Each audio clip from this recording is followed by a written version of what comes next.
Imagine the silence that follows a scream, the moment when breath stops and the body goes still. Now imagine being the first human to truly understand what that meant. Somewhere in the cold darkness of a cave, 100,000 years ago, a child stood over the body of someone they loved. And for the first time in the history of life on Earth, they knew. They knew that person would never move again, never speak, never return. This was not instinct. This was not reflex. This was something new, something terrifying. This is the story of how death made us human. To understand how death changed us, we need to go back. Back to the very first time humans treated death as something more than a biological event. Back to the moments preserved in earth and stone, waiting to tell their story. The earth keeps secrets, but sometimes it whispers them back. In 1960, deep within the Shanidar cave in northern Iraq, archaeologists uncovered something extraordinary. The skeleton of a Neanderthal man laid carefully on his side. His body had been placed with intention, and around him, pollen, clusters of flower pollen. Someone had buried him with flowers.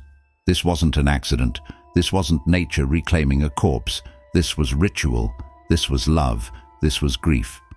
Over 60,000 years ago, Neanderthals, our evolutionary cousins, understood that death was more than an ending. It was a moment that demanded care, attention, reverence. In the Kafze cave in Israel, another discovery emerged.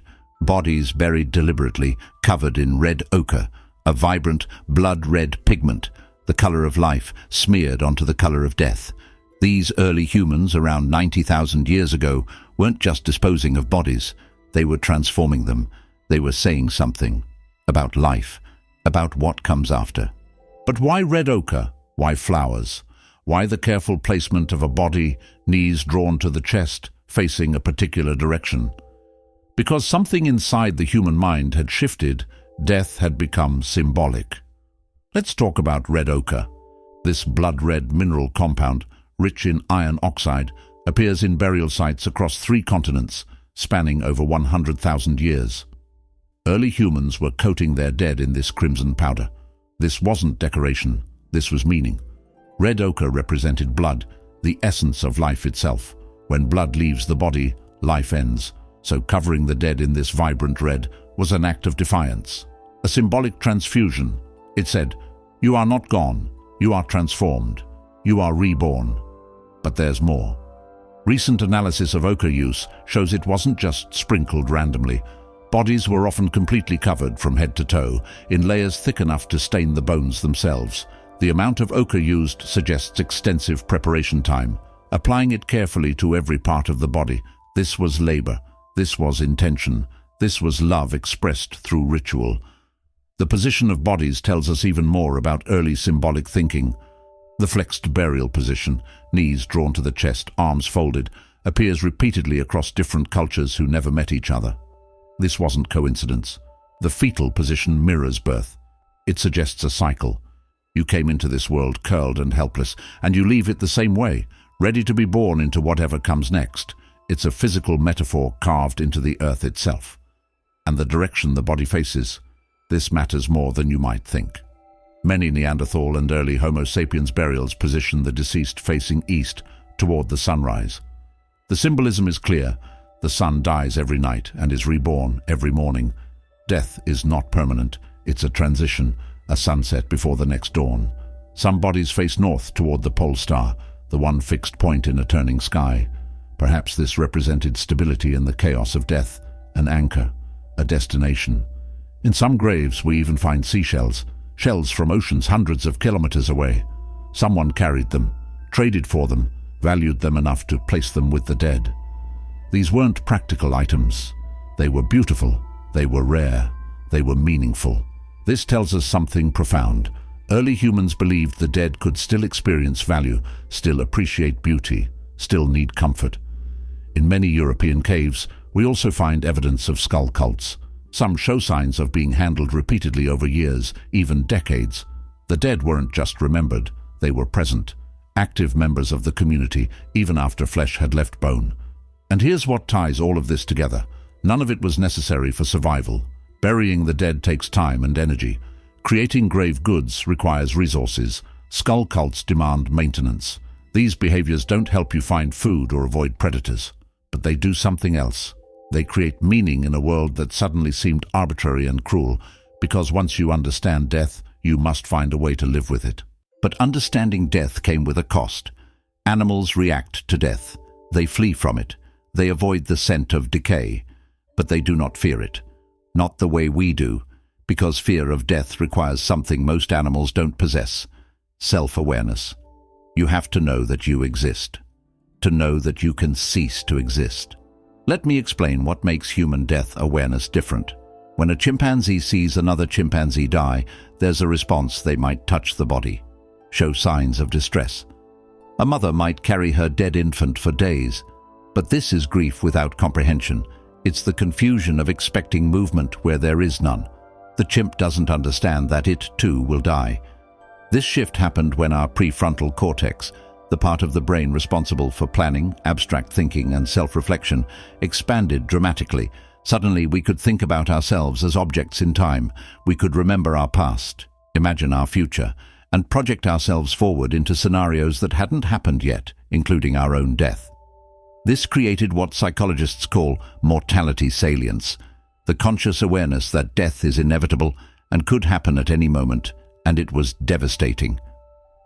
Imagine the first human who truly grasped this, the first mind that looked at a corpse and thought, "That will be me." The realization probably didn't come all at once. It would have been gradual, disturbing, a creeping awareness that built over time. You see someone killed by a predator, you feel fear. That's normal. But then later, alone, you think about it, you replay it, and suddenly you realize, I could be killed. Not just today, but any day. Someday I will die, and there's nothing I can do to stop it. This is terror, pure existential terror, a weight no other creature had ever carried, and it changed everything.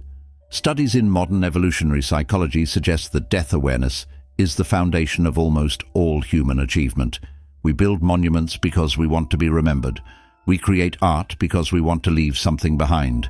We have children to extend ourselves beyond our own lifespan. We seek meaning because without it, death is unbearable. This is called terror management theory, the idea that much of human culture exists to help us manage the anxiety of knowing we will die. But in early humans, there were no cultural buffers yet, no religions promising eternal life, no philosophies offering comfort, just raw, unfiltered awareness of mortality. So the mind did what minds do when confronted with unbearable truths. It created coping mechanisms. And then there's the fear of the dead themselves. Because if death is a transition, if the person goes somewhere, then what if they're not happy about it? What if they're angry? What if they blame the living? What if they want to come back? This fear led to appeasement rituals, offerings placed at graves, food, tools, ornaments. Please take these. Please be satisfied. Please don't return to haunt us. But fear also demanded answers. If death was inevitable, then why? What was it? Where did the person go? Did they go anywhere at all? Was death punishment, random, meaningful? The mind, confronted with oblivion, recoiled. And in that recoil, belief was born. Because accepting nothingness is unbearable, so the mind created something else. And that's where everything changed. This is the moment when everything transformed. When death stopped being a wall and became a threshold. When humans stopped asking, how do we accept death? And started asking, where do the dead go? It was a radical shift in thinking, and it changed human consciousness forever. Death became a doorway. The body remained still, but the person, the essence, the spirit, the soul, had to go somewhere, because accepting that someone you loved simply ceased to exist was unbearable. So the mind created an answer, the afterlife, not from religion, not from scripture, but from the desperate human need to believe that death wasn't the end, and dreams made it real. When someone died, you buried them, you grieved. Then that night, they appeared in your dreams. They spoke, they moved, they seemed alive. To an early human, this wasn't imagination, it was proof. The dead still existed somewhere. They visited you. They were watching. This belief changed everything about burial practices. Bodies were buried with food, water, and tools, not as keepsakes, but as provisions. The dead were going on a journey, and they needed supplies for the trip. The afterlife wasn't paradise, it was a place you had to reach. And the journey was perilous. This is why funeral rites became so important. If performed correctly, the dead would arrive safely. If not, they could become lost between worlds, trapped and dangerous. But the belief in an afterlife wasn't just about fear, it was about hope. It meant death wasn't absolute. You would see your loved ones again. The child who died too young wasn't gone forever. They were waiting. The parent who protected you in life could still watch over you in death. This gave death meaning. It made grief bearable. It transformed an ending into a transition. The dead weren't memories. They were ancestors, active presences in the lives of the living. This belief, that death is not the end, but a passage to somewhere else, became the foundation of every religion, every mythology, every spiritual tradition that would follow. And choosing to believe, somewhere I'll find you again. This belief, this spiritual shift, wasn't just comforting, it was transformative. Because once death had meaning, once it became a transition rather than an ending, it started to reshape everything about how humans lived, not just their rituals, not just their fears, but their very identity, their sense of self, their understanding of what it meant to be human. And here's the question we've been building toward. If death is so terrifying, so inevitable, why did it make us more human, not less? Because death did something unexpected. It forced us to find meaning, to create connection, to build something larger than ourselves. Death bound us together. When someone died, grief became communal, and in that shared sorrow, the group became more than individuals. They became a tribe with shared values and identity. Funerals became the first gatherings where everyone stopped everything to honor the dead. This created social cohesion through ritual, and when the dead were buried with ceremony, their stories were preserved. You weren't just you. You were descended from people who did great things. Your actions became about legacy, about how you'd be remembered. This is the origin of reputation and honor. Death also created morality. When someone dies, you can't undo what you did to them. Actions have irreversible consequences, and the dead, now watching, became moral enforcers. This created values passed down across generations. Death made us creative. When you know you'll die, you become desperate to leave something behind. Cave paintings, handprints, carved tools, these are declarations. I was here. I existed. I have defeated time. And death made us ask, why are we here? What's the purpose? Animals don't ask these questions because they don't know they'll die. But once you know, you can't stop asking. And in seeking answers, we created philosophy, religion, science, art. Every human endeavor seeking meaning. So here's the truth. We didn't just learn to live with death. We learned to live because of death. Every ritual, every story, every work of art, every act of love, it's all a response to mortality. Death made us human, not despite it, but because of it. And maybe, just maybe, that makes death the most important thing that ever happened to life. But there's one more thing we need to talk about. One final question that ties everything together. Because we've looked at ancient humans confronting death for the first time. We've seen how they feared it, ritualized it, spiritualized it, and transformed it into meaning. But what about us? What about now? Have we really changed? Or are we still those frightened, hopeful humans standing in the darkness, trying to make sense of the inevitable? But I'll leave that question to you. What do you think about this?